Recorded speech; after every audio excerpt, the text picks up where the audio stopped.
And I don't want this to feel like I'm interrogating you or that it's a super official, formal thing. I'd love it to be just a conversation. So if at any point you want to interrupt me and take, I don't know, whatever direction you want to take, that's totally fine with me.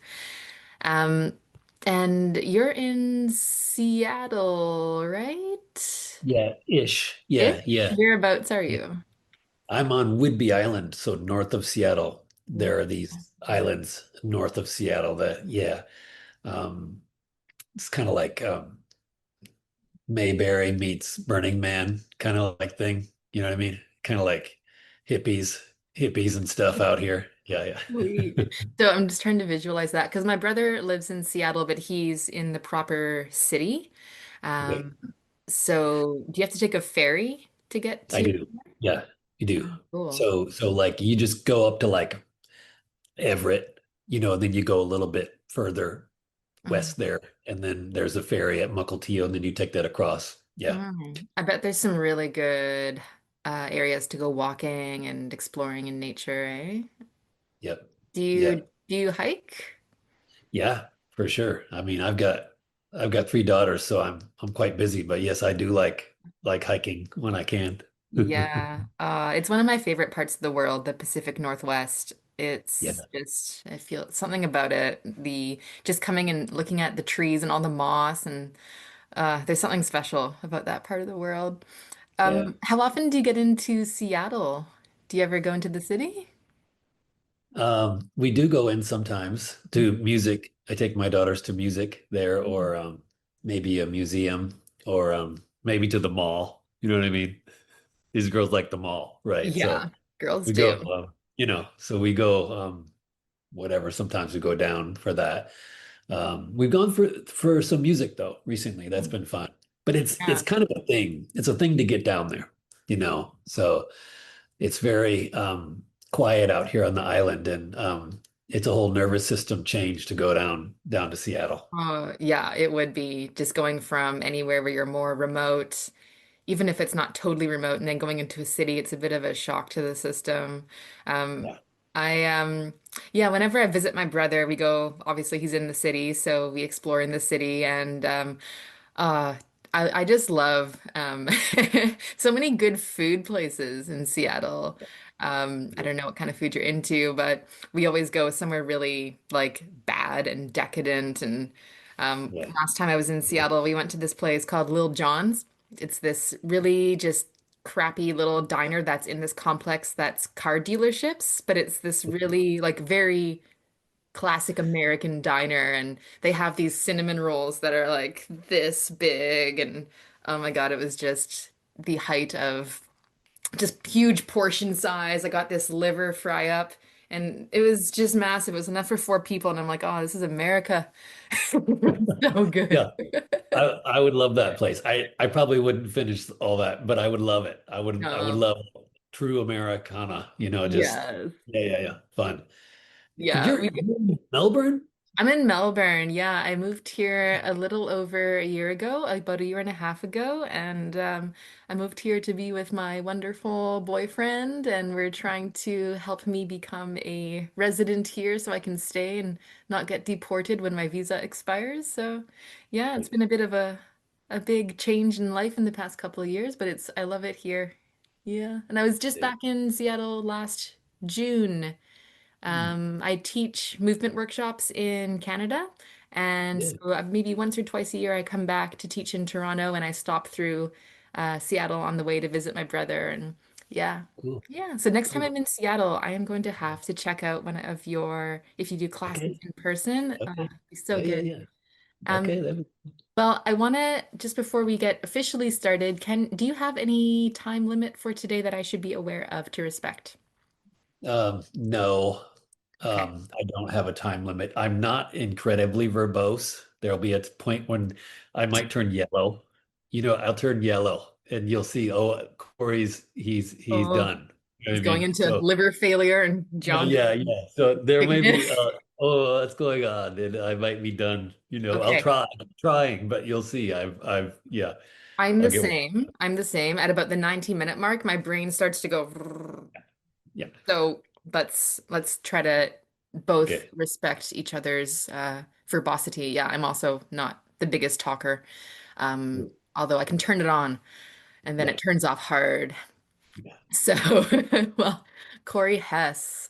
So, I am really excited to talk to you, and I'm honestly a little bit nervous, mostly because you're the first person that I've interviewed on my show here that I've really have no mutual connections with.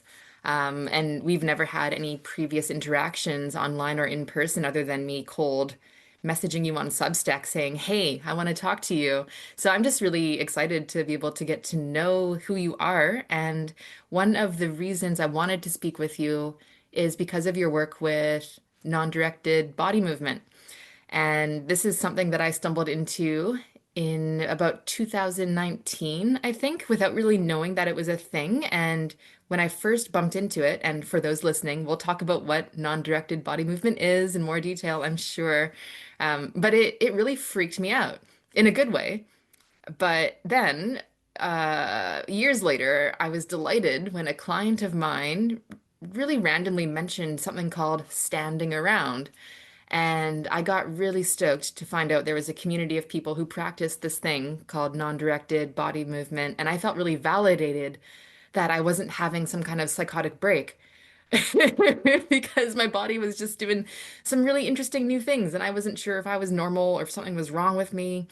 Um, so we'll definitely get into that in this conversation. But I'd really love to get to know more about who you are and what kind of practitioner you are, your studies and your teaching. And I know you do a lot more than just non-directed.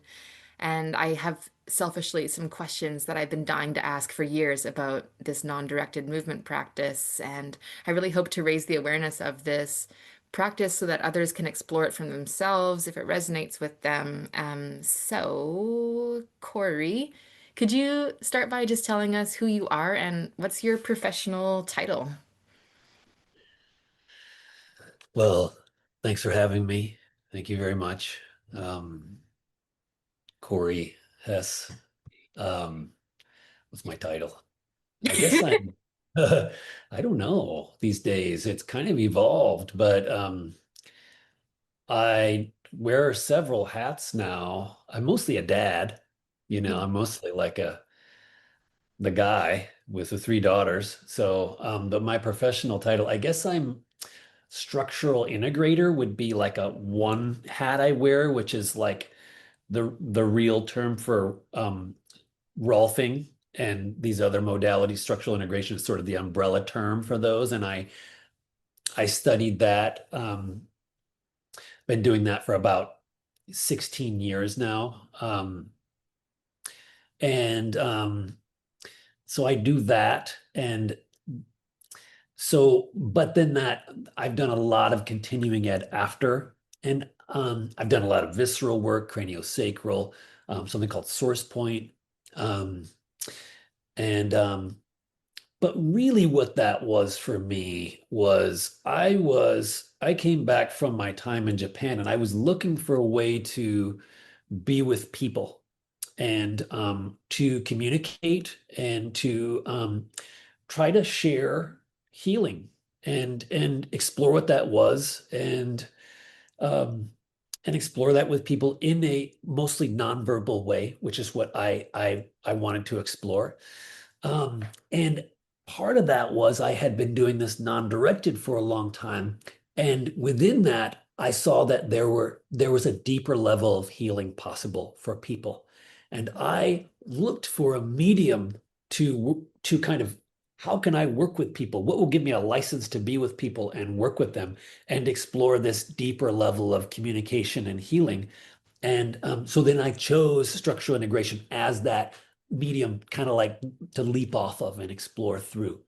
Um, and when I was in college, I was this is I think you might ask me about this later, but I started out with I had some real physical issues, and my first rolfer was Marilyn Beach, who in Missoula, Montana, and she introduced me to the non-directive. So they were kind of they were in the same world for me. So that's so in a way, I came to structural integration through the non-directed in a certain way and through a different way of looking at health.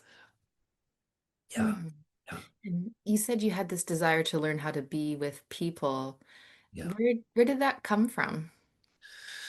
Um, so I was a Zen monk in Japan.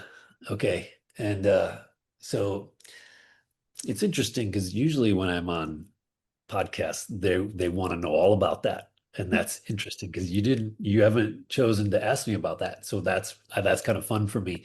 But I will say that there's a level of communication involved in a student-teacher relationship in Zen, which is very deep and powerful. And I was looking for a way to be with people and explore deeper levels of communicating one-on-one with them, and then in groups, later in groups. So really, I was looking, how can I like come from this place of deep healing in a one-to-one context with people? And so that was the communication. It's something that I went to Japan thinking I would go and become a writer and go and um, come back and be Gary Snyder, the next Gary Snyder. But I went and I fell in love with healing while I was there, and so that was really the medium that I wanted to work with people was communication and healing. Mm. Why Japan? It's a really good question. Okay, so because you're not like a Buddhist, like you're not just in that context, I can talk to you about that. I had this kind of fun actually. I had a lot of physical issues. Okay, like I was really intense, really physic. I was an athlete. I was a big athlete. I was really successful in sports, but I was really intense, and my body. At a certain point, I was in Missoula. I was in college, and I was doing this. I was cleaning this dance studio. I was cleaning this dance studio at night so I could take classes, this ballet studio. And when I was in one day I was there and I was doing some movement and I felt my hip kind of lock up on me. And it was really like a symptom of my entire being being kind of hitting a wall, seizing up. And like stuff, my way of relating to life really wasn't working. And maybe that mirrors, I think, some of your experience. I'm not sure. Yeah. But and so at that point I saw, oh, my whole way of existing in my life is not working for me physically, emotionally, etc. And so I that in Zen there's a term called the great doubt. And I kind of hit this wall where I was like, I have to discover how to change this, how to work on this. And I looked at different spiritual teachers, et cetera, et cetera. There's a lot out there. And but then I stumbled upon this teacher, and he was the most physically present, the most embodied person that I'd ever met and that I will ever met. He was the most profoundly physically in his body and energetically open person that I've ever experienced. And that showed me, oh, this is a medium to work on all of this internal physical, emotional stuff. So it was like I met like the best of the best at working on this, and how could I could do it in this sublime way. Um, so that's what took me to Japan. He was like the best of the best, and and it was also he's really intense, and I have a certain style. I'm my name is Corey, but in Japanese that means ice, and there's nothing icy about me. It was all fire, and I really loved his intensity and the intensity of the training there was it's all a big physical choreography. It's all very counterintuitively, it's done very fast. Everything is done fast. You're moving very fast. You're just getting more and more into your body, more and more physically present physically in your body, in your belly and in your legs. And so that physical practice really appealed to me. It was like this most bare bones physical practice, and that was extremely appealing to me in my process. Mm. And what kind of physical practice was that? What was the movement form you were studying? Was it a martial art or? Well, I mean, in the monastery, you do like a ton of sitting, like a lot of sitting, and that is just incredibly physically difficult. Like 18 hours. You sit in full lotus for 18 hours a day. Your body like explodes if you can't, if you're not open. So So for me, and then everything there was like when you're sweeping, you're using your whole body in this really intense way, and you're mopping, you're running really fast behind the mop, and you're everything is done like full on. And that what that does is it changes you cellularly in order to be able to do this sitting. Mm, So the whole thing is this physical transformation process. And so yes, there was some martial arts. Yes, there was archery, judo, and there was we did some other type of qigong and jamjong, these static postures which I teach. And but yeah, it was all really a physical laboratory, and that really appealed to me. Yeah. mm. Yeah.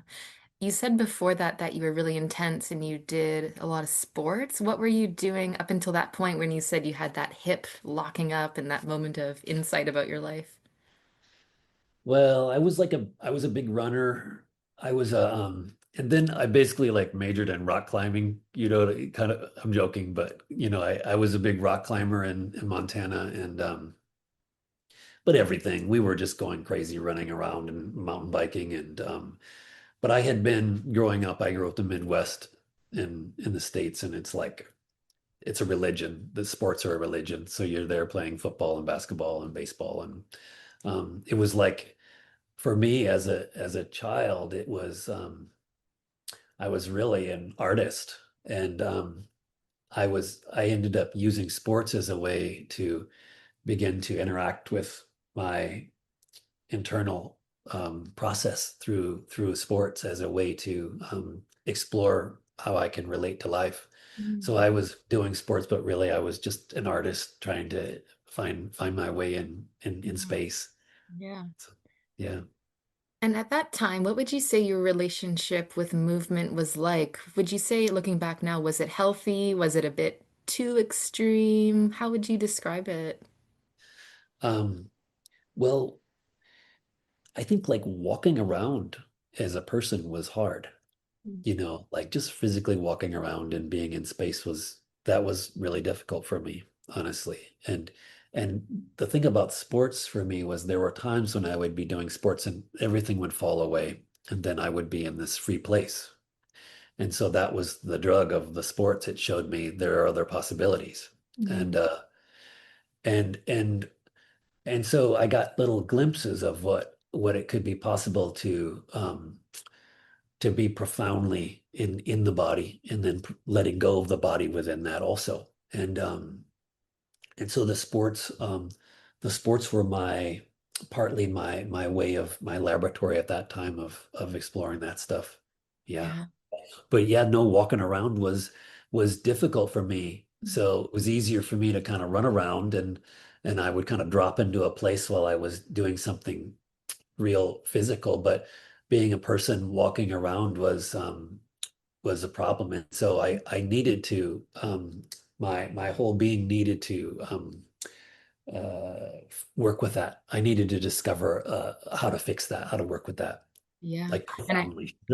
I can see how that would come into the how to be with others, that whole that intention for a lot of what you explored. And I relate so much with that. I was a dancer in my first career path in life. And in the beginning, it was a bit of that. It was a bit of, I feel so uncomfortable, just so awkward in my life. But when I come to the dance studio, I feel natural here. And I look back and I was innocent at the time, so it must have been just a little bit of yeah, getting into my body, enjoying the movement, getting lost in flow. But I also see it as was a bit of an escapism as I got a bit older.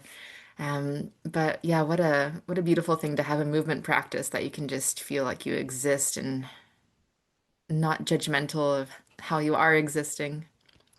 So I Mhm. wanted to ask you about, so you went to Japan, you've studied some bodywork practices. I'm really curious, what's been your educational path? Has there been a formal, like go to college, do that thing, or what was your path there? Yeah, so yeah, I grew up in the Midwest in a small town, and when I was 16, we moved to Florida, and I spent 2 years high school there. That was a big change for me. And then I spent a couple of years of college there, and then I transferred to school in Montana, and that was a really wonderful time for me. It was, yeah, that was a special time where I started to open up. I started to see that there were, I mean, I was always a very fun, open person, but I started to dig into some things, and it's a very beautiful, wild place, and that was wonderful for me. Um, College is interesting. You're there and you're learning concepts, and you're then at a certain point you often see like none of the concepts add up to really helping people. So I hit a wall where I saw all these ideas, they're not really helping people. Mm. So I said, what's really happening? What's really true? And so I after college yeah, I went to Japan, came and I was there for several years, came back and then I was like I was my wife and I moved we were here on the island in Whidbey, and then we moved to Minneapolis for a few years, and I spent a few years trying to find a way to plug in and to work with people and see how can I be of service to the world, and how can I use all the gifts I touched upon in Japan. And I looked at different things like Alexander or Feldenkrais or different modalities. I'm I very much admire a lot of these different modalities. It's very beautiful, and I ended up choosing the structural integration. And I came out to back out to Washington here, and then I went to school at this place called SOMA, which is a small structural integration school, and that was great. It was something I could do on the weekends. And the whole time I was there, I was kind of waiting, like, when are we going to get to the deep part? When are we going to get to the part I began to discover in my non-directed and then did every day in Japan? When are we going to get to the part where I see like there's something deeper going on here? And it was a good training. It was a good basic training, but I knew when I left there that I had to keep finding my own way to express this. And I left. I did a bunch of continuing education. There's some really beautiful practitioners out there. They're really gifted. Some people are just naturally coming from a deep place, and they're they use modalities, but really they're coming from a profound place. And I really have had some great teachers.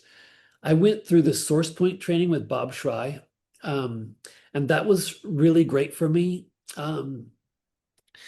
Bob's a Rolfer who was also a Zen person, and he and his wife Donna developed this work called SourcePoint, which is it's pretty wild. It's kind of out there. It deals with the blueprint, and it's very subtle, and so I did that, and that helped me to begin to put some rubber on the road of some of the deeper aspects I wanted to share with my clients. And so I mentioned that because it was important for me to start to see, oh, I don't know why, but cellular, I can see, oh, I can share this with people. And and then the pandemic hit at a certain point, and 2020, whatever, and then people started to ask me to teach some classes. I had been writing a blog for about 10, 15 years by then. And then people started to ask me to teach some classes. And at that point, some of that rubber hit the road, and I was able to start teaching more of the non-directed, more of the Jamjong. And and then I developed a whole different gear of interacting with people and clients. That's Mm. kind of where I've been. And oddly enough, I also started doing these distance sessions, which I never would have imagined I would do distance healing sessions, but I ended up doing those, and they're like amazing for a certain species. I work with healing with people in Japan, and it's just wild, but they're really powerful for certain people. So that's one hat I wear, which I never would have imagined I'd be doing the distance stuff, but it's been great. Yeah, don't you love when life surprises you like that? And you're like, how the fuck Yeah, did I get here?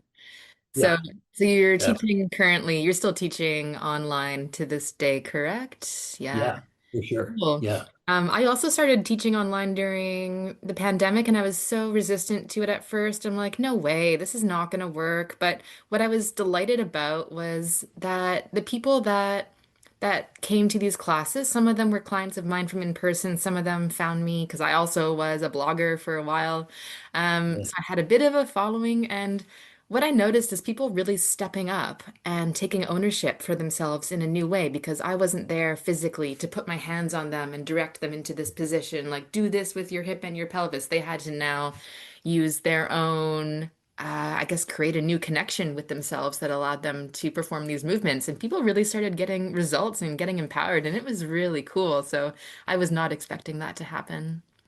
Yeah, cool. And That's awesome. in college, what did you study before the I studied Japan? like philosophy. Okay. Yeah, art history and philosophy, basically. Yeah. Um, yeah, yeah. I loved it. I like Yeah. it. I still I like liberal arts. So if anyone questions is liberal arts any good, I think it's great. I Yeah. still like I can identify all the paintings still and the artwork, and I think that has value. So that's just my take. Yeah. Yeah. Well, thanks for saying that. I have a fine arts degree, and sometimes I think it's pretty useless, but it was the step I needed to get to the next step to the next step. So it's all Yeah, yeah. good. It's So great. Yeah. I, Yeah. you mentioned earlier, you mentioned Maryland Beach, Mhm. and this could be a nice transition in this conversation into finally discussing what is non-directed. And maybe could you tell me who is Marilyn Beach? How did you meet her? And how did that shape your path from there?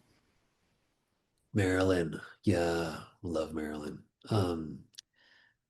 When I was in Missoula, I was a student there, and when I kind of had that hip thing, I Mhm. went to her, and that's not true. When I first did it, when I first met her, I actually went to a non-directed class. That was the first time I met her.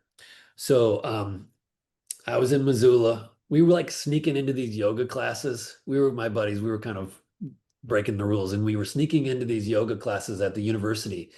And and and one of them, this the teacher said, "In this weekend, there's going to be this class on something called non-directive body movement, where you just kind of let your body like open up, and you just give it time to do that, and that old patterns, old traumas, and etc. will perhaps naturally start to resolve that have been half resolved." And I was really looking around at that point. So I took that, and yoga was really hard for me. Yeah. So anyway, I went there to that evening of non-directed, and that was Marilyn who was leading that at some meditation center in Missoula. And yeah, it was about, I don't know, about 20 of us, something like that, in this hardwood floor, and it was just dark and quiet. And she just said, basically, just for a little while, for maybe an hour even, we're just going to feel what's happening in your body, and we're not going to control it for this amount of time. And what will happen with people, and I'll go into this later, but that's very hard for people. People Mm. are very much want to be in control.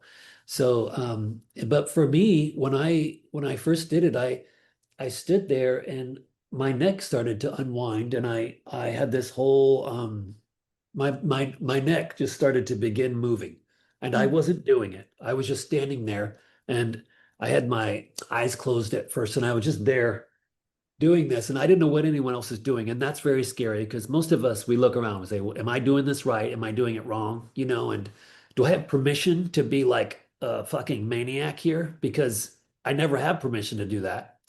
So, and I didn't matter. I couldn't stop it. I felt like I was going to explode.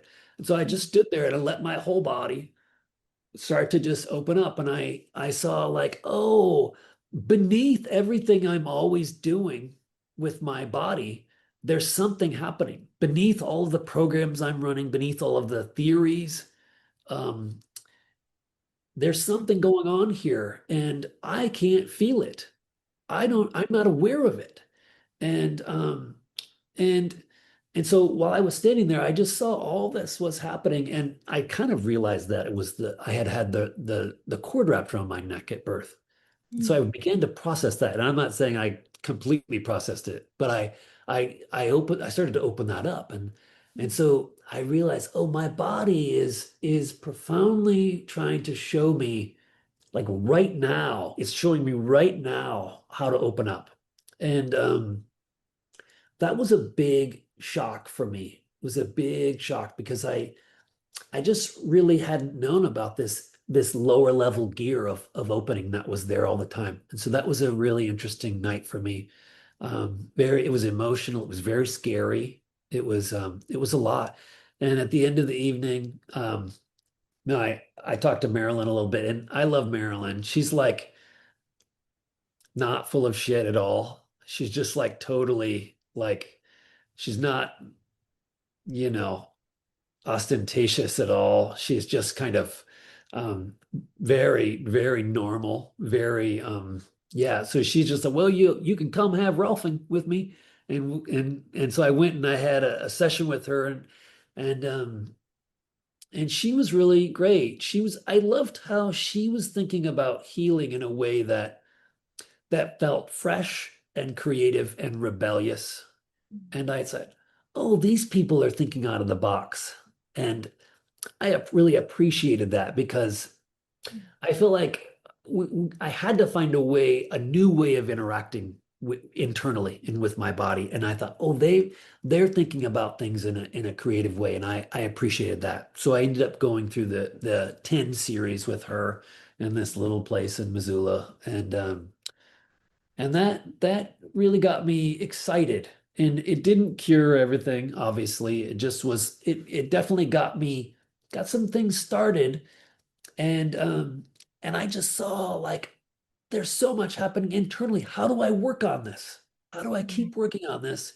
And I knew that I needed to do internal work. And so that honestly, that's what took me to Japan, was seeing I had to really learn how to feel because mm, I could touch that sometimes, but then other times I didn't really know how to interact with it. So I really had to become more sophisticated in learning how to feel what was happening.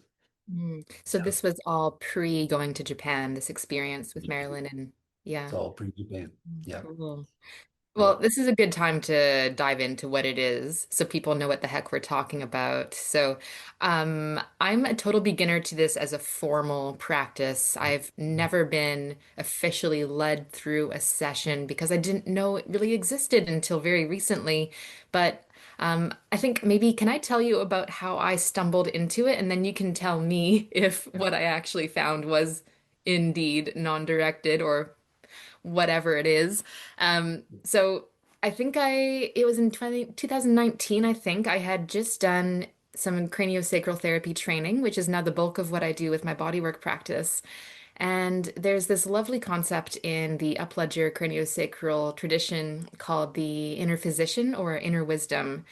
And it's very similar to what you said. There's something going on beneath the surface that we don't know is happening, and I think it's the body is always trying to find its best place that it wants to live for healing or for homeostasis, whatever it is, but it's happening all the time, and we don't even know it's taking place, but our lives and the things we do tend to block it, not promote it to do its thing. So I remember I had just done, I think it was level one. And at the time, I was ingesting quite a bit of THC every night. And so this one time, I was a little I was under the influence. I was lying on the floor. Just, my intention was just to lie there and relax. And then suddenly my face started to move. And I thought I was having some kind of stroke because it wasn't me doing it. It was just happening and I was witnessing it happening. And I thought, well, do I feel safe? Yeah. Okay, this is really strange, but let's just see where this goes. And my face and my jaw and my neck started to contort into a really lovely stretch. Like it just felt so good, and I would have not known how to do that with my own mind and replicate that stretch. And so the next day I was like, well, that was interesting. I'd like to experience that again, but I don't know, was that because I was just stoned and or was that really me? So I tried it again. This time I didn't have any kind of cannabis product in my system, just lied down on the floor and I was like, all right, let's see if this happens again. And it did. And it was a very similar pattern. My jaw and my face started making this really strange expression. And I was really glad I wasn't in a class and no one was there because it was really embarrassing. Like I would not have wanted to make that facial expression in public. It was just grotesque. But it felt great and it felt necessary. And so I was like, all right, well, this must be something in me, but it's not me. It's not my mind. It's not who I think that Monica is doing this. It's something deeper in me that's unconscious that is coming out. And I think this is good. I think I should be allowing this. And over the course of the years, it grew into more of a whole body experience, but I always started on the floor lying down. And then eventually I began to go standing up and experiencing other patterns through my body. And then it was, I think last year, 2024, I was working with a client and she says, "Have you ever heard of standing around?" And I was like, "No, but this sounds like something that I do."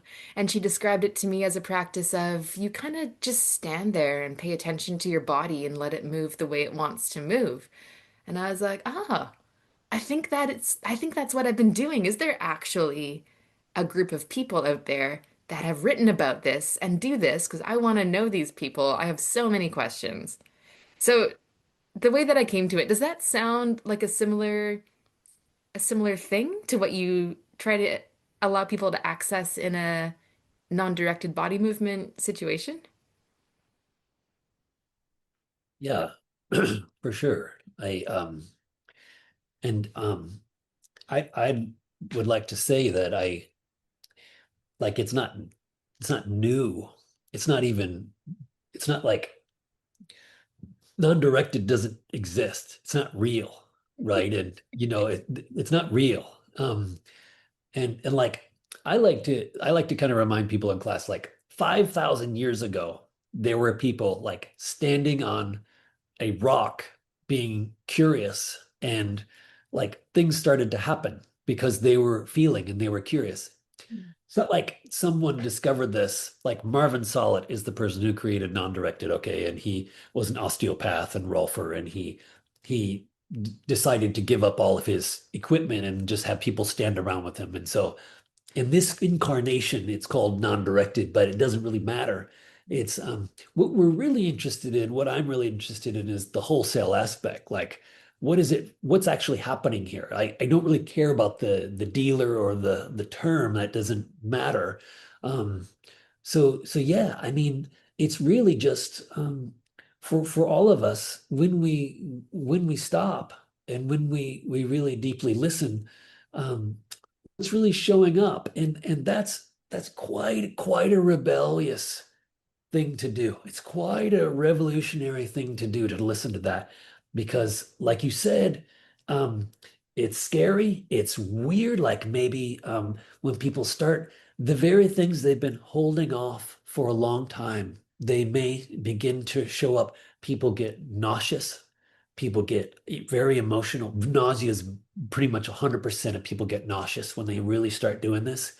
And because their body has been kind of bracing and trying to control. And when we stop that, the body starts to unwind or whatever term we want to use.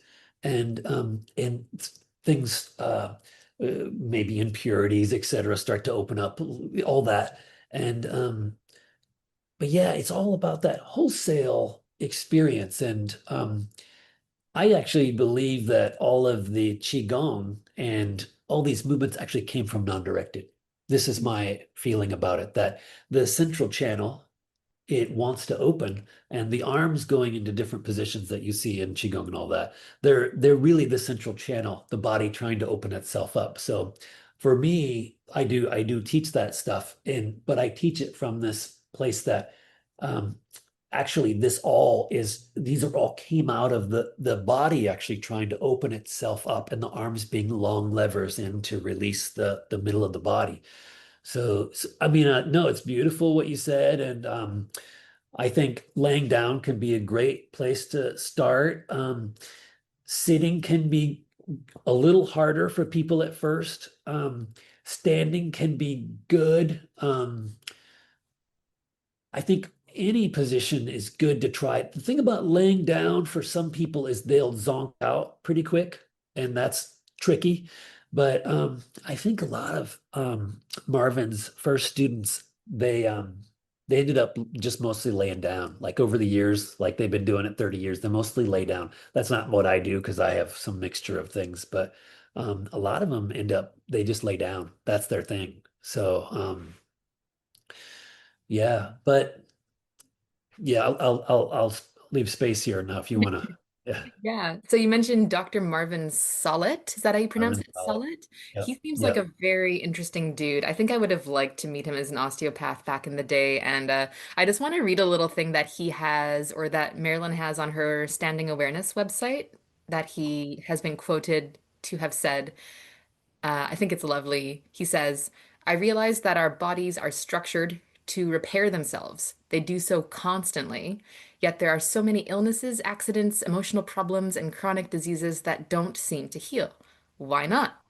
The immune system fights hard, but not always successfully. Certainly, germs, genes, and stress play their part, but as body mind therapies have found, the events of our lives, both past and present, when suppressed, actually freeze growth and healing at all levels. And freezing has a purpose. It's to avoid feeling the pain that led to suppression in the first place. As a control or defense mechanism, however, it makes repair harder. Ordinary pressures, such as earning a living, control us further. So do the ways we have been taught to think, feel, believe, and behave. And I, Marvin, knew that by gradually reducing controls, we could permit our repair mechanism to function better. Traumas and injuries, past and present, would surface more easily, and unfinished business would be completed and released. So I, Marvin, again, decided to establish an environment which would tend to eliminate as many controls and structures as possible. And I thought this was funny. First, I stopped making appointments so people came whenever they wanted to. Soon, several people were there at the same time. Then, instead of going into separate rooms, they often chose to be in the same room. And I just love that. That's such a different way of working. But I love what he's saying about how, yes, our bodies, this rang true for me, that our bodies are really hardwired to continuously repair themselves, but it's just us that gets in the way. And I wonder, did you have an experience of that yourself when you got into non-directed work? Of what? The experience of our bodies are always trying to show us what's the best place for us to heal. And did you have an awareness come up of, oh, this is me just getting in my way, with my life and my thoughts? And did you have a real visceral experience of that yourself?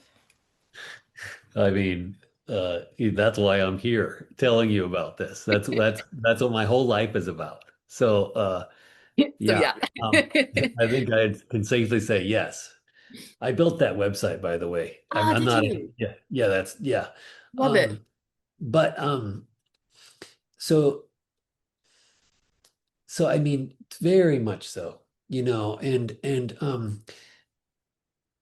I mean, okay, we can go into this, and we could say this is, this will help me with and I will help you with injuries. Like, oh yeah, this will help me with my injuries. This will help me with um, my pelvic imbalance. My pelvis will begin to change over time. All that stuff, that's wonderful.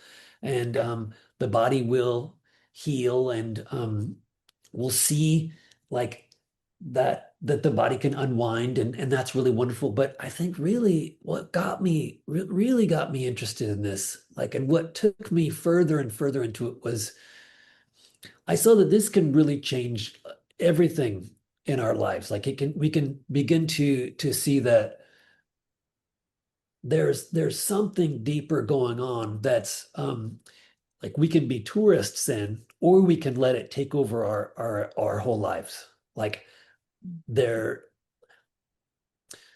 like what is healing? What does it mean to heal? What does it mean to be um, harmonious in the world? What does it mean to open up to reality? For me, what happened was I saw, like, oh yeah, this is healing me. This is opening up areas in my body that needed to open, and some really stuck places. And that was wonderful. And I still have that aspect. But then the whole thing started to go deeper. Like, the Alice went down the rabbit hole. And you see, like, oh, this is much bigger than that. This is much more about, like, what am I? What am I in space? What are we walking around? And are we perhaps being led by deeper forces? And so if people are interested in that aspect, the rabbit hole goes way deeper than just working on our sciatica, you know.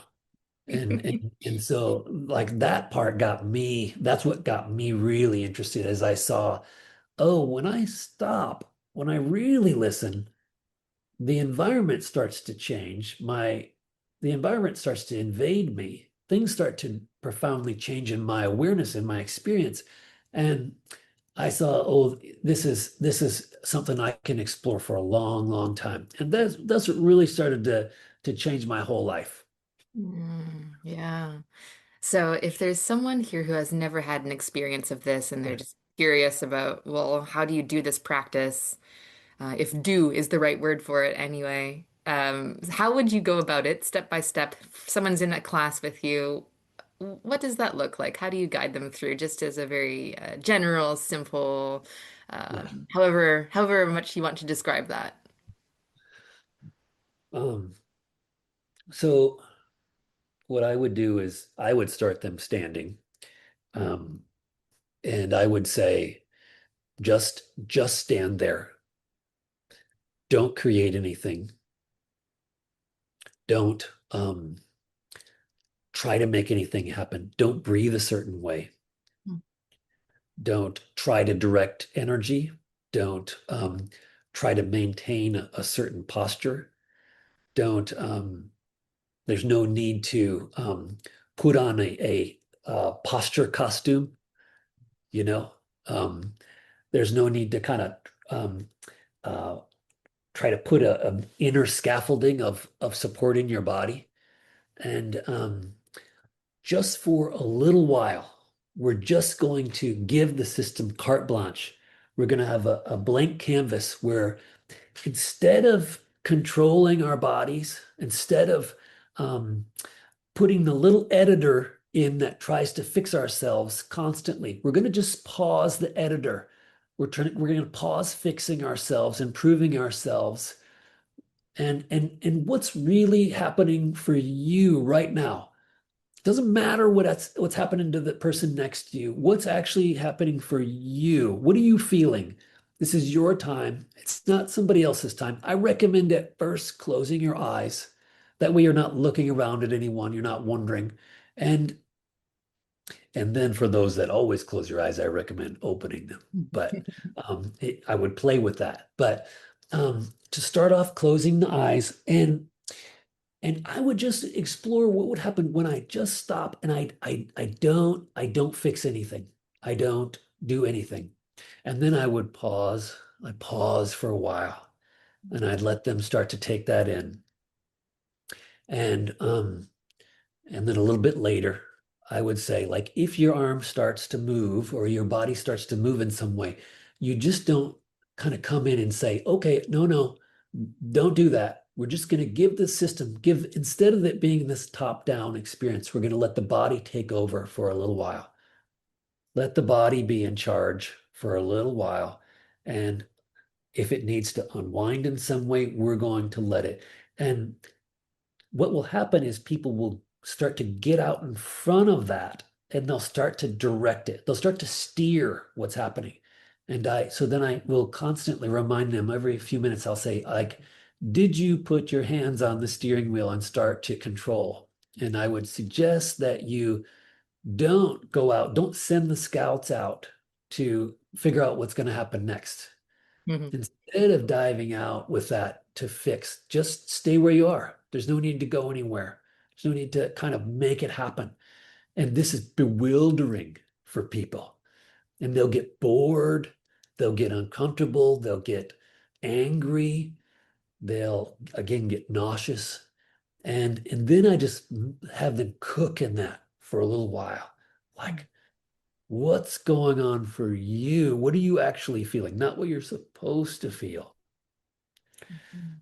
And and then Marvin would say over and over, like a little bit later, he'd say, "What are you feeling? What are you feeling?" And then for me with the class, I've been doing this a long time. I'd begin to feel everybody, and then I'd start to kind of bounce off of what they're bringing, and I start to say something based on that. It would come through because we're in this field together. And I might throw something that doesn't make sense linearly to them out, and then that might turn a little switch. And we would just continue that for about an hour is wonderful. After about 45 minutes, things start to bubble over that maybe weren't ready. Like the cup starts to overflow at about 45 minutes. And that's difficult to get to for people. And and then you've got who am I dealing with? What's the species that showed up? Some people will never move. They'll never move. And then I question, why is it that you never move?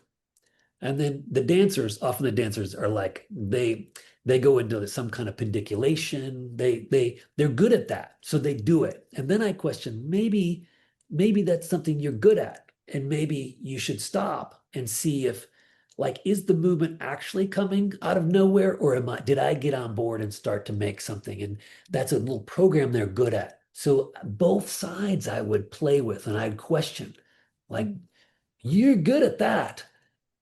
You're good at staying still, but are you actually closing the door down there? Maybe slightly unconsciously, you've closed the door. So can I suggest maybe that door is trying to open?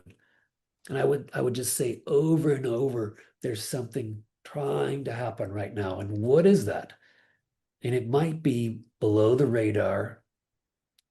It might be like you're on floor number 3 and it's on floor number 1 and you're never used to feeling floor number 1. And it just letting in these possibilities and being a rebel and just feeling maybe nobody else has ever felt this way, but you're feeling this. And are you okay with that? And that's really scary for people because they're being weird, being a fool. This is very hard, very hard. But that's where the real beauty starts to come out, is when they start to let that, oh, I have no idea what's going on, but something's happening. And that's start to change them. And then some liberation starts to come through that, and they start to feel there's something going on here. I didn't. And it's often like you, it's like I stumbled upon it. And that's really beautiful when you see that. And they'll kind of come out of it afterwards. Yeah, I don't know what happened, but it was really interesting, you know.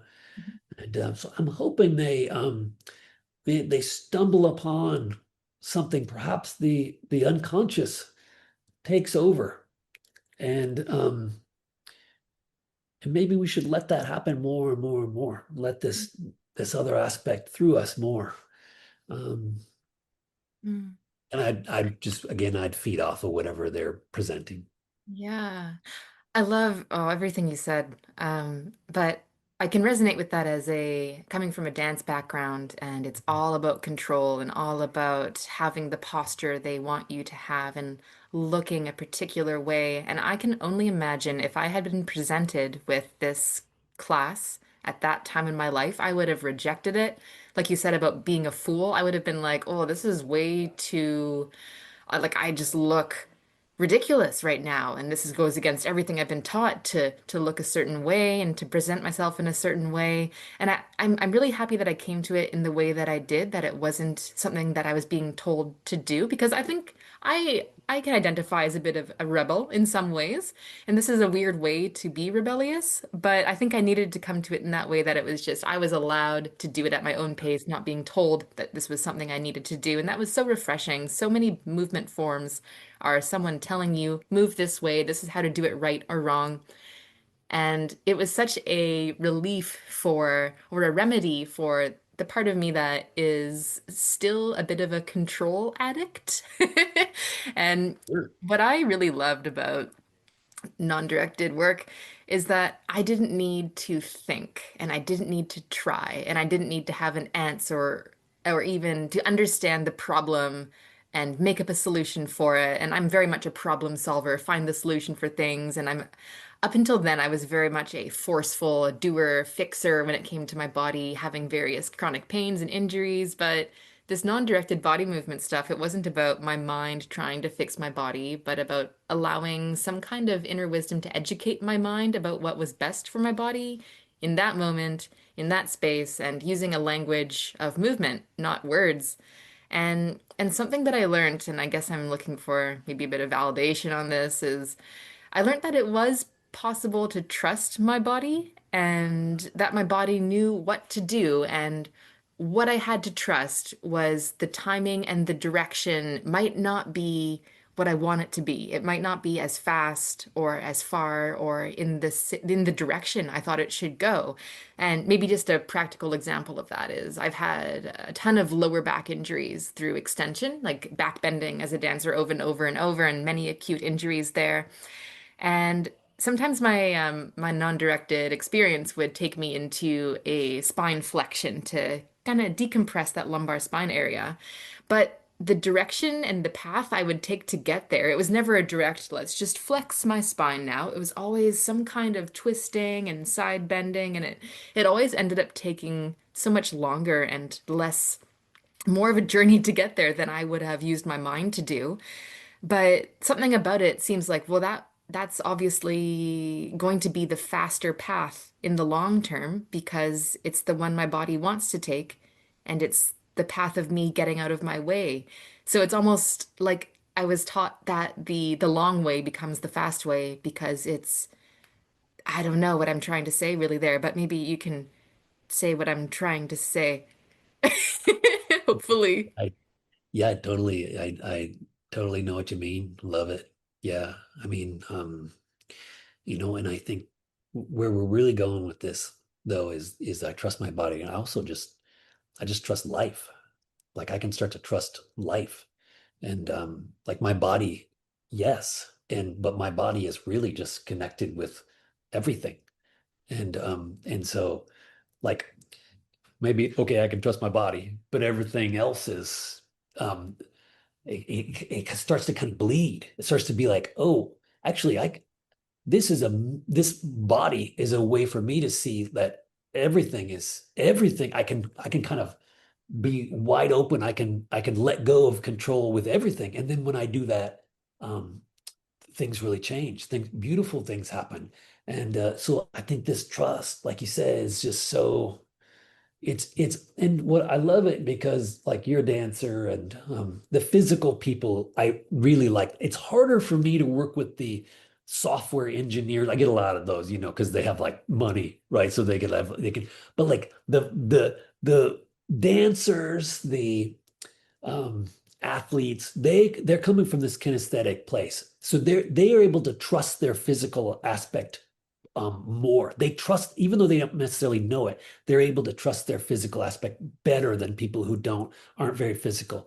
So they get this stuff in a way cellularly their body understands. even if they've done a lot of control work like a ballet person, they can still kind of, oh, their cells can get that trust. They start to get that trust in a deep way. I think that's just that trust is just really and like that's where the rabbit hole, like I say, keeps going deeper. That trust, like, wait, I can adjust my body, but Mm. I can feel the whole room right now. I can actually give myself to the whole room right now. I can give myself further and further to this trust. Mm. Um, but yeah, no, everything you said was great. I thought it was really articulate, actually. Oh, Yeah, thank you. yep, Um, and it just reminds me of, we always have, we always, I shouldn't say always, as body working people, people that work with bodies to help them, the yep, main goal people have usually is pain. People want to get out of pain, help their injuries, sometimes help their posture. That was my main motivation for exploring this work, yeah. body work in general.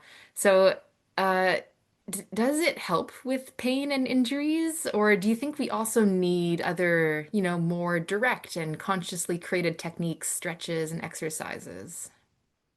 Yeah, um, totally. Let me get to that. I think I wanted to remember something that we had just said. Mm. And I liked what you said about the slow route. I kind of didn't answer that. So I'm going back to that. I think the slow route, um, you know, exaggeration, often like craniosacral, say you're working with someone and their body will do some exaggeration, which doesn't make any sense. Mm.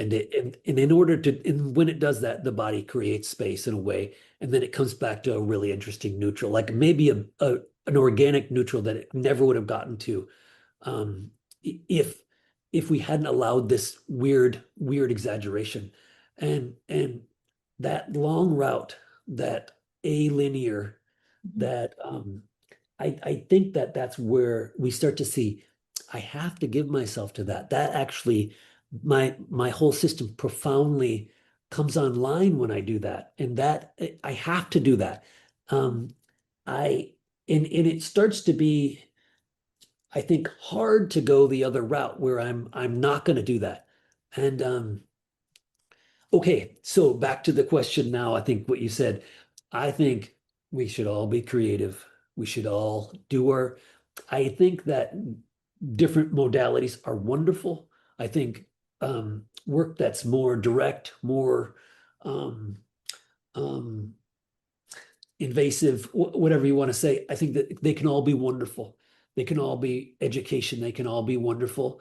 Um, I'm I do think that the non-directed aspect is um, the deepest, and so I actually feel like yes, this is where profound healing happens because I think profound healing involves opening up to a bigger harmony, a bigger order.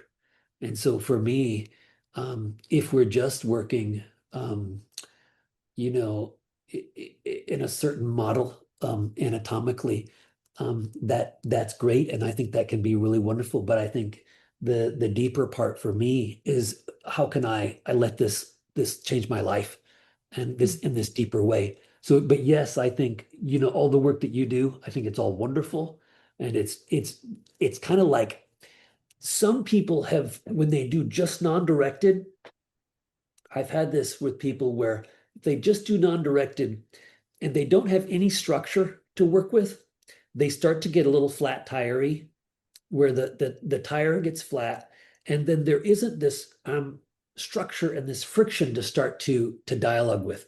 I honestly feel like it's good to have input into the system to explore, to have different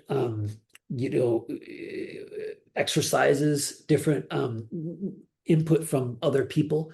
I think that's all really good. And if they give up the non-directed, I think that isn't good.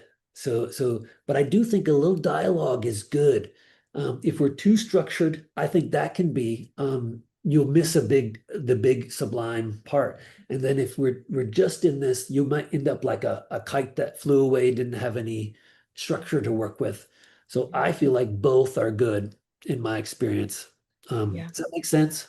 Yeah, that makes perfect sense. And that reminds me of a concept in visceral manipulation work. They almost use that, I think they do use the word dialogue with the system. Input a small load into the tissues Yeah. and let go and then just follow where it wants to go. But it needs sometimes that initial Yeah. loading to stimulate something.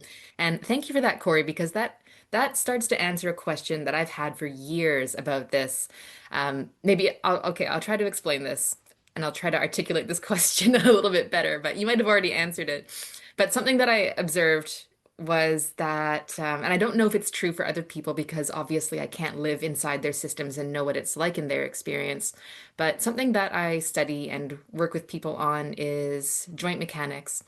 Um, Helping them to, joints that can't move well, how can we give them a movement that improves their joint movements?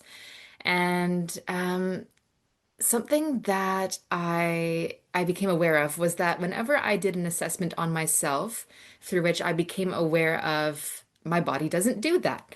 And my body should be able to do that joint movement, but I can't. I seem to have a limitation there. And then I would try to input that joint motion again with a deliberate movement practice. It didn't always work out and create a change, but what seemed to happen after was that it was like inputting new information into my system that could be accessed by my deeper unconscious inner wisdom that would come out in a non-directed movement session. It was almost Mhm. like showing my unconscious a new blueprint that it could follow if it wanted to.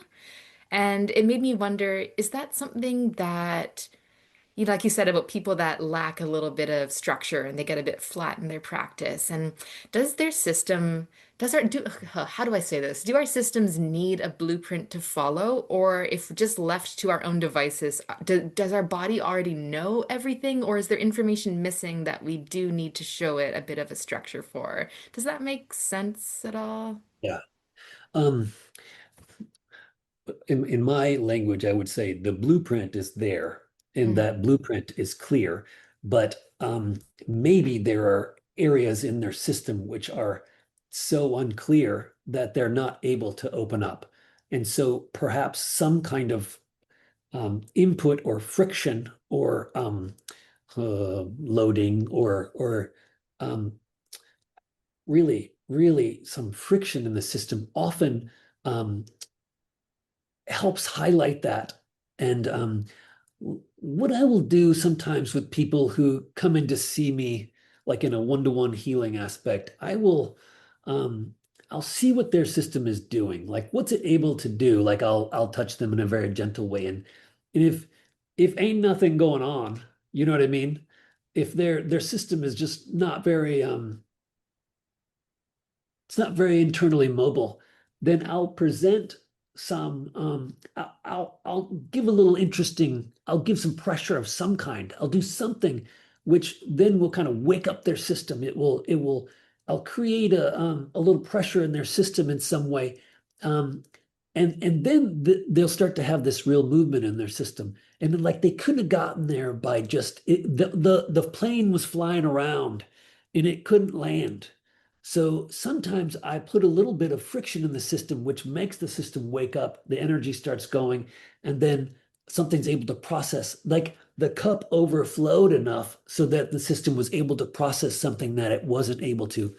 And so like going back to the non-directed or something, I think it's good to be moving a little bit before people do it, or to have some. I often will do some of the static postures I do. It kind of gets the body moving internally, and then when they go into the non-directed, it's all happening. There are problems in there that the system needs to work on, and then that creates real change. And if their system's not real mobile internally, sometimes that holding pattern it'll hold on. It won't go anywhere. So I do feel like creating a little bit of dialogue in there does sometimes you're doing your dancing and sometimes you're just going with it and sometimes you lead and then sometimes you pick them up and take them over there to the spot. And that can be really, I think can be really helpful in that way. Know what I mean? Yeah, that makes sense to me. I'm also wondering about when there are people who've had a challenging birth experience. You mentioned cord around your neck at birth, and a lot of people come into the world with injuries. Like a friend of mine on his way out of the womb fractured his forearm. That's obviously going to create some kind of new way of moving as his default. There's developmental challenges, not crawling like myself. I didn't crawl. I stood up early. Or illnesses where infants are in the NICU. So Yeah. there's all these experiences we can have coming into the world where we never really get these primary reflexes that give us our movement vocabulary. They never get stimulated. We don't really have a full blueprint of what a normal quote unquote human should have in a perfect sense.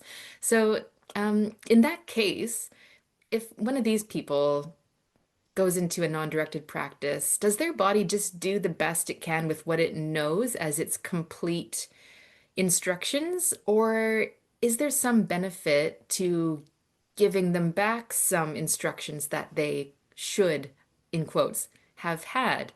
I realize that should is not the most helpful word, but okay, just as an example, so let's say someone has a C-section or delivered via C-section, and there are reflexes that help us develop mobility of our spine that are stimulated by going down the birth canal. We need to do these twists and turns and side bends and rotations and then coming out of the birth canal, there are reflexes that are stimulated vestibularly and that modulate our extension and flexion. So if someone didn't get those experiences, are they there to tap into, or do we need to show them those deliberately? Does that Mhm. make sense? Do you know what I'm trying to ask? Of course, yeah. Yep. By the way, I think everybody has birth trauma, Yeah. like everybody, period. Right? Um, I'm not sure, Mm, good you answer. know, right? And I think I think I profoundly believe in the non-directed. Like I think that I don't think I think there are mysteries here. There is that this is bigger than our understanding, and that's why I'm interested in it. And it's bigger than all that. I think it's and the body, the system is the most intelligent thing here. I'm helping it to I'm assisting it to do what it needs to do. I think it's the smartest thing here, and I can give some input, but I still think it's the smartest thing here. Um, I think I guess I'm not sure that I think that because they didn't go through that the information isn't there. That wouldn't be quite the model I was thinking. I think the information is there whether they went through it or not, but there may be challenges with that. Personally, that's my take, is that the system is deeper than even what's happened in since birth. But I would, as a therapist, I would explore all avenues with that probably, and I'd I would see what happens in real time, and I'd explore all those. Honestly, I think probably you have a lot of skills. People have a lot of skills, and um, I would probably explore indirect and direct work probably with that if that was what their inclination was. Yeah, personally. Yeah, I mean that makes a lot of sense. Something that I discovered about working with myself Yeah. through a few times of physical crisis where I had pain that I just couldn't fix on my own. And that's the word I was using at the time. I need to fix this. I need to repair this and find out what's wrong. And I used a lot of forceful intention to try to fix my mechanics because I believed that's what would make everything feel better. And I ended up using, at times, so much force that it just made things worse. And that's why I've come to really trust the non-directed practice for my own body so much more. I almost never will do an exercise anymore because I've had that experience of, what do they call it? Iatrogenic intervention with myself. But it's something I haven't really figured out yet, and maybe this is where I'll just send people to see you. But I haven't figured out how to communicate to people how to explore that for themselves. And I think that's just I need to go through some formal experiencing some guidance in this regard too. But I almost got a little bit jaded about my own work. Like, oh my God, this has done a little bit more damage to myself sometimes than help. And I don't want to do that to other people. I don't want to force their bodies to do things. And I don't know what their bodies want. How am I supposed to mind read what their system wants? And it's like their system knows. I don't know. They don't even know, but their system knows. And I don't know. I guess I'm asking, how do you teach this to people? You know? Well, yeah, well, I talk a lot about not being a hero, Mm, and what'll happen is people will they'll get in this fix it mindset. And even with the non-directed, this can happen where people will be like, you know what I'm talking about, where you're doing it, and then you see, oh, something's opening, and then you kind of like really get an agenda to let that open. Or mm, in some um, kind of, if it's a movement thing, you can start to feel something open, and then you kind of become a hero with it. You're like, I'm going to get it all done right now, and what will happen is that will open maybe temporarily, and then it'll slam shut. Do you know what I mean?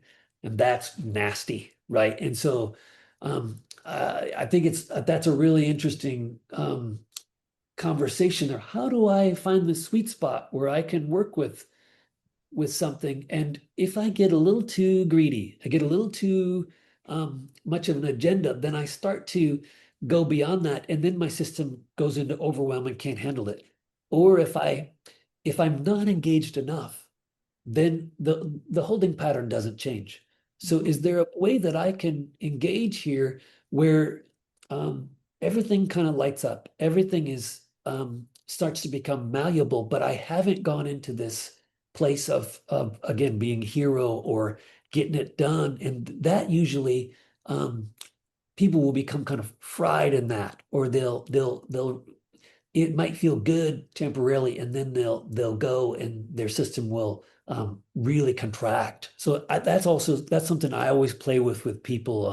And I like in the work I do in the standing, people will really want to like, I'm going to do it. I'm going to get it all done. And they'll do that for 2 days, and then they'll quit for a week because it's too hard. It stirs things up.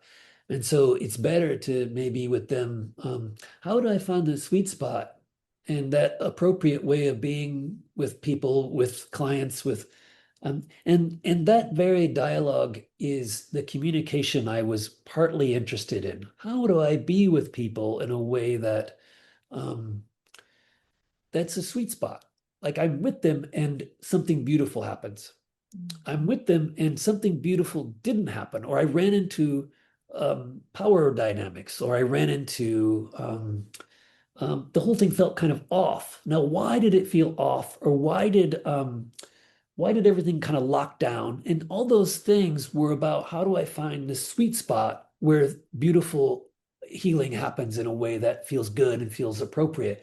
That's the kind of stuff I was trying to get at, because I was early in my life, I really wanted to help and to fix, and that can be its own problem where I get in the way, or I'm too forceful, too eager, and that would cause problems. So how did I find that real beautiful space? And it's an ongoing project, of course, mm. Well, I'm Um, glad to hear it's an ongoing project. yeah, yeah, yeah, Certainly right. is. It Yeah. reminds me of a concept that I was first introduced to formally in my craniosacral therapy training called neutrality. And I think it's a concept that also threads through non-directed work. And I guess neutrality, simply put, is we're not trying to impose anything. We're not trying to add energy or take energy away or direct anything. We're just witnessing and asking the question, am I doing this, or is this something I'm observing happening, or is this something I'm trying to stop from happening? And in this way, it seems like it's a bit of a meditative practice. In cranial work, we emphasize the need to stay neutral as a practitioner, and that's to really tune into what is their body doing? Am I doing it, or is this them? And not to try to add anything in or take anything away from that experience. And the non-directed body movement practice seems to be a very embodied practice of neutrality and of being a witness for your own process. And I think you have a practice of meditation as well. Is that correct? Or Oh, you're oh, familiar with meditative practices and well, I'm a Zen monk, so yeah. that's like but yeah. So I spent many, many years doing that, and so I think that that's all meditation. The Yeah. the the treatment is meditation, and that's the communication. The That's treatment what I is wanted to ask about is that is it a form of meditation or is it something different, would you say? How do you think about that? so so when we're with someone and we're neutral, okay, but something bigger starts to happen. What's that? So it's one thing to be with people and like you're kind of not really there with them. You're not, it's like you're there, but you're not, nothing's happening. Mhm. So that wouldn't be interesting to me. But when you're with them and then, oh, the whole system starts to open up, something beautiful is happening, something interesting is happening. That's what I'm talking about with this sweet spot. And that is elusive. That's not easy to talk about, but it's the same thing in the non-directed. It's the same thing in craniosacral. It's this, how do I really become what's happening and let that take over? And that's where I think healing really happens is when we profoundly meet what's happening. Neutrality in a little way for me, I'm not quite I don't quite love that term because it kind of implies you're not really there. And instead, I think you really got to be there. And Mhm. you're not trying to force anything, but you're there. And within that, within melding with what's happening, within really becoming, then this healing, this bigger aspect comes through. And and then we run into people who they become too, they become kind of swept in up into it, and then they run into problems. So that's another skillful aspect. I've got to be able to be with it and be open and be clear and clean with it. And that's Mhm. another aspect of this dialogue I'm talking about that I wanted to learn to communicate with people. So the cranial work and the non-directed in my structural work, it all was like a way to refine that ability to let the system open up. Um, and when you're there, when you're really with it, that happens. And if I'm too much, it doesn't, or it's too much. And when I'm not, it doesn't happen. So how do I cultivate that? Um, and and so that's been my covert mission with my clients for, all these years is learning how to communicate and that way. And that's where I feel like the real healing happens. Yeah. In in cranial work, at least in the Upledger tradition, they or Upledger often describe that the body is the unconscious and that we're communicating with the unconscious every time that we touch someone's body. And I like that. I like that for you. It was a lot about communication. I feel like that's very true for me as well. I wanted to just ask you quickly because I think we are probably going to wind down soon with our both of us having a time limit for our brains. Uh, but there seemed to be, for me, I think the reason why I was awakened to this practice and I became receptive to it was because of the how many parallels there were with what I was going through with cranial work. Yeah, And one of the approaches in cranial is that we discuss direct versus indirect techniques. yeah, Which are you familiar with yeah, those sure. words? So for those who aren't, direct meaning you're taking the body part and you're putting it into the position you think it should go into to relieve it of its restrictions. And an indirect technique would be to kind of go with where the body's already going. Like, oh, you're standing in a side bend, but that's bad posture, but the body will, well, quote unquote, bad posture to be crooked like that. But the indirect technique will be taking the body further into that off-centered position, let it do what it wants there, and then it'll do its own thing from going deeper into its current known default. And I kind of see that non-directed work is analogous to that indirect osteopathic technique, like going into the direction of ease and then letting it take its own journey out of there. And I think something that we was a, it's a, I guess a theory of why the body does that Well, who knows why? Like, there's such a mystery around this, but I had a practitioner explain to me that it's the body going into a position of pain or injury that it needs to find a new way out of that's going to be more helpful than its original set of compensatory movements. Does that make sense to you? Sure. Yeah. Right. Um, I love the idea of a new way. I love that. I love the idea of creativity, Mhm. the idea that in the non-directed or in the cranial or whatever that we're actually living in this creative world. We're in this world where what I thought was happening, maybe that wasn't quite what was happening, and that maybe within the this indirect work, this maybe new things will emerge that and maybe I can be with that also and see my small-mindedness about it was the thing holding it down. And so how do I be with it in a way that um, allows it to blossom and also gives it space to blossom? And often that isn't just not being there. That doesn't quite work necessarily. So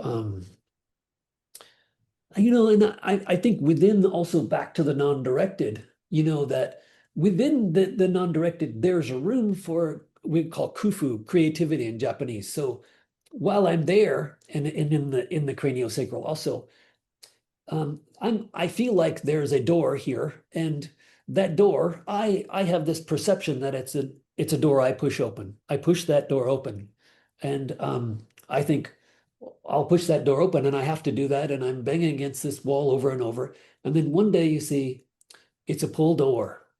It's a sliding door. It's something I was stuck on how I was viewing it, and my opening up to a different possibility is partly what helped the thing to open. I was there blocking it accidentally, and so within our craniosacral or non-directed, it's a creative dialogue we're engaging with continually, and we have permission to explore that. Um, People get into an idea in their head about what's going to happen, and then they demand that that's what happens. In cranial sacral, you have this, I'm looking for this certain thing, this tide of some kind, and I if it's got to look this way, and then you start to believe you're feeling that when you aren't, you're making it up, and not Mhm. you, but we're making it up, and instead something very, very different is happening. And can we let that? Um, Maybe it's coming back at me, this thing that I thought I was doing. And so the creativity involved in that is, I think it's a big part of it that I think people could have more permission to feel and interact with. Mm. Yeah, I love that.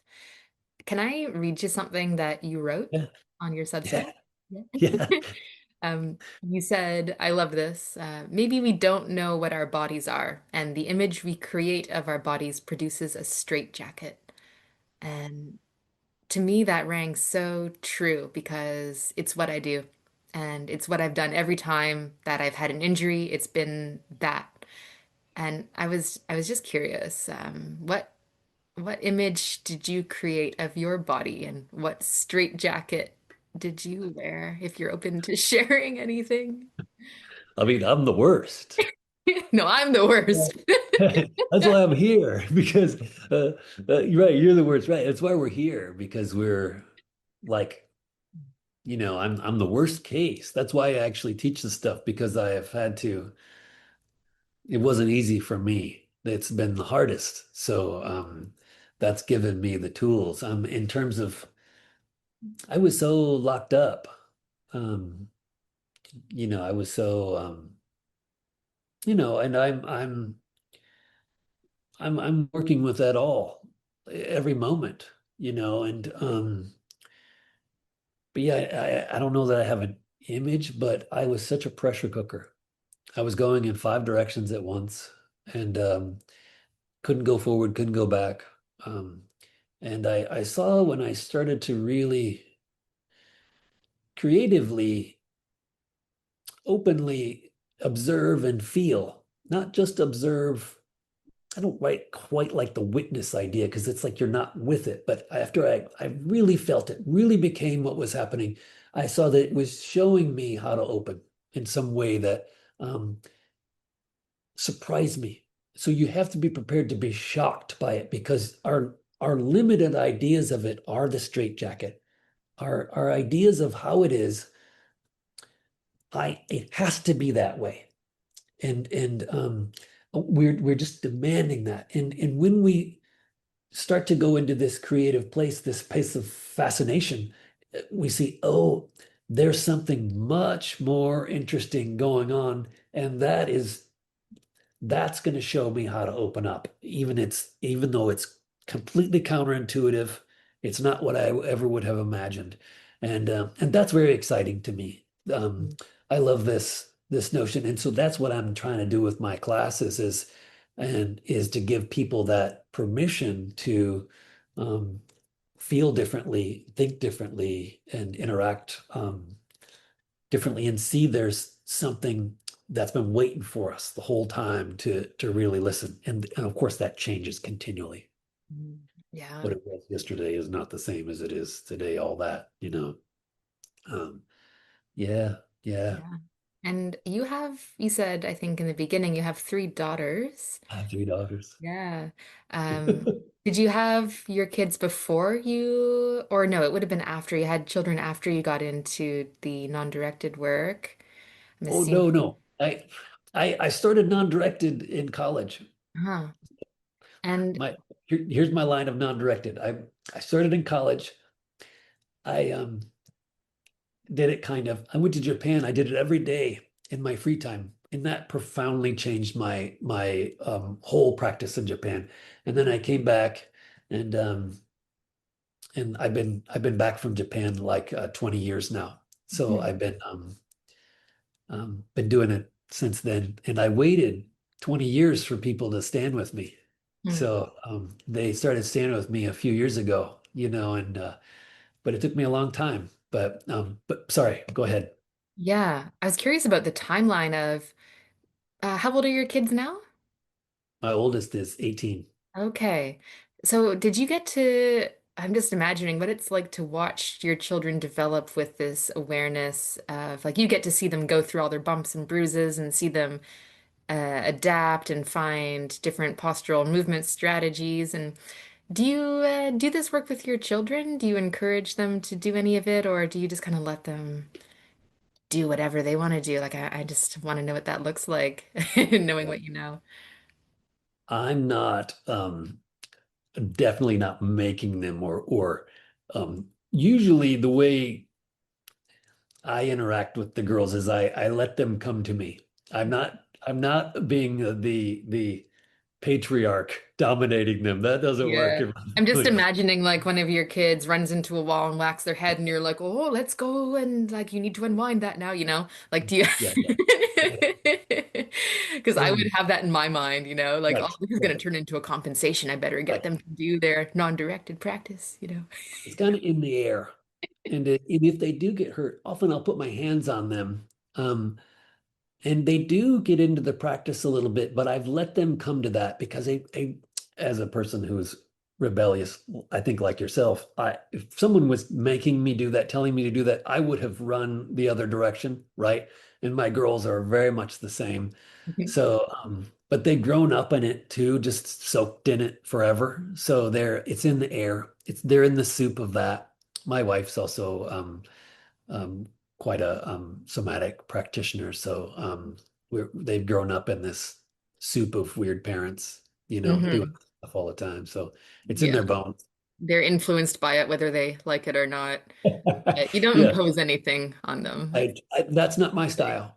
yeah. Um, and I learned I talk about this a lot, but I learned ain't no mansplaining in my house. That these girls will put me in my place very quick. So I've had to learn to let go of all that. Yeah. So you have a retreat, I think, coming up in October. Is that correct? I got one in Berlin in September, and Oh, then okay. in West Virginia in October, and we just had one in California. Hmm. Yeah. What do you do in these retreats for anyone who might be curious? And I'm certainly curious.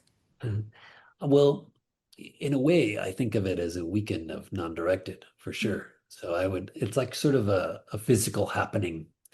But a lot of people who come are interested in meditation, in seated meditation, they've often come from some tradition. And so we do some seated, some non-directed, some movement qigong, and we do some this static postures. And these static postures are like a little bit like the yang of non-direct would be the yin, and the yang is sort of we're creating structure and we're holding structure, and then the body opens up within that structure internally. So they're a little bit like we have a lot of structure, and then we have the time for no structure in the non-directed, and they're like an oven where people start to learn how to feel their internal stuff, internal process going on. They're like they're like um they're like 3 full days. So you get there and then you have 3 full days and then you leave the next day. So they're yeah, and they're really wonderful. They're sweet. They're real grassrootsy. Hmm. Oh, Yeah. well, I am going to keep my eye on your calendar. I would love Okay. to come at some point in my travels, see if it lines up. We will have one in Montreal or Quebec next year. So Okay. I will so keep my eye on that. if you ever, there was also a chance of one in Vancouver. Somehow there are a lot of Canadians, so I don't know how that happened, but um, yeah. So I think I'm not going to Europe next year.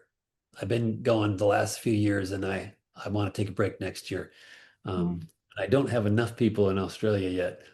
We have a Brazil one that we're trying to make happen, but it hasn't happened yet. Mm. But Yeah, it'd be awesome to have you come to Australia. I think that here, everything takes about 10 years to get over, is what people have been telling me. Things like even craniosacral therapy. It's just starting to become known here. It's not as big as in Canada, US, and Europe.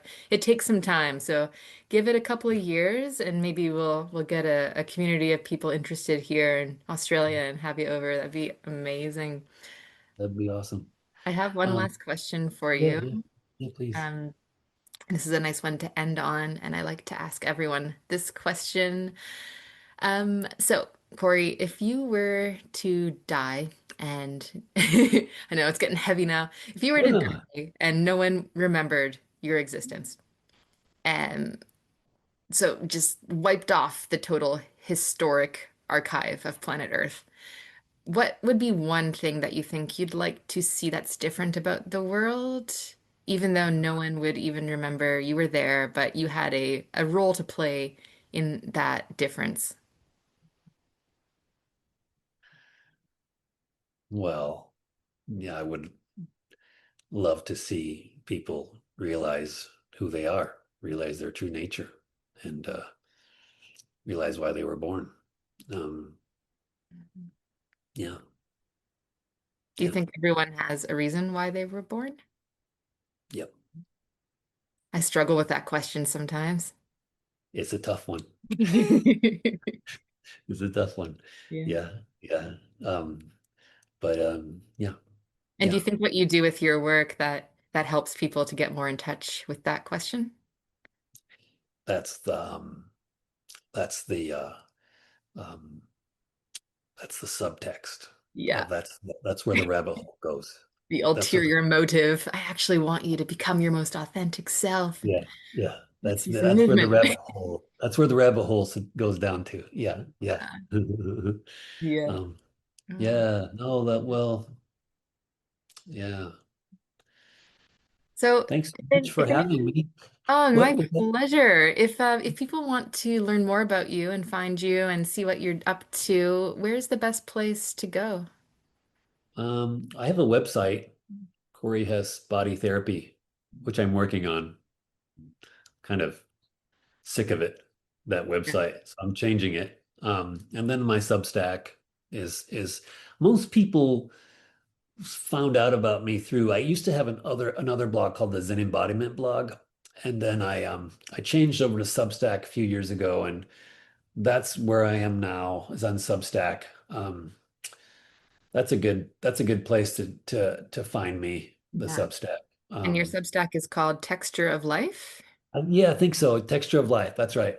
And you Yep. also Yeah. have a YouTube channel. Do you put I regular? do. I do have a YouTube channel, and yeah, and I have a Instagram, whatever, and but I have a YouTube.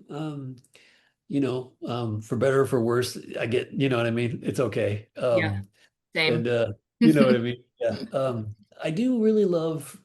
I have the writing has been really a wonderful venue for me to bring a lot of this through my body. So I do enjoy the writing. Like if I dropped some stuff, I probably would still be doing the writing. So I that's a decent venue to find me. Yeah. And you teach weekly classes online. Is that correct? I teach 5 online classes a week, and Amazing. we do quarterly immersions, month-long immersions, Mm. and those are powerful buggers. Those are powerful. So it's a month of people committed to practice, and we have this for the kids out there. We have a Discord that we all interact on and do practice rooms together, and somehow it's wonderful. So we have that, and then we do a mini retreat a month, and we also do these in-person retreats. So quite busy right now with that. Yeah, amazing. Yeah, yeah. So if people Um, want to try out non-directed body movement for themselves, is a good place to start to drop into one of your classes? what I would recommend, if possible, they should like email me, Yep. and I can probably like I can tailor the class a little bit more to that. But my specific non-directed class, only non-directed, is my Saturday 1 p.m. class. That's the non-directed only class. The other ones have a little mixture of things. Mm. So, which are wonderful, but the non-directed one, my favorite, the non-directed class is Saturday at 1 p.m. And that's where we put them out to sea, and we see what happens to them That's for the one I wish I could come to, but it'll be like Sunday at 5 a.m. So I sorry, but not know, I know, likely. I know. Well, one time, if you want to come to a class, I'll just tell everybody we're going to do a non-directed class, and then we'll just do it. Sweet. Well, Corey, it has been so lovely to chat with you. I feel like I got so many of my questions answered and so many things validated for myself. So it was a very selfish conversation, but I think it's really important to raise the awareness of this really deep way of communicating with ourselves as body workers to communicate with another more deeply in a way that's not forceful and is just really honest and yeah. So thanks for making the time, Corey. Well, thank you, and I really appreciate you asking me. Thank you, and I know you have a lot of knowledge, and so I appreciate you having me on your podcast, and I hope I didn't say anything too weird here. And I um, like weird. Weird is yeah, good. okay, good. So Okay. yes, thank you so much for having me.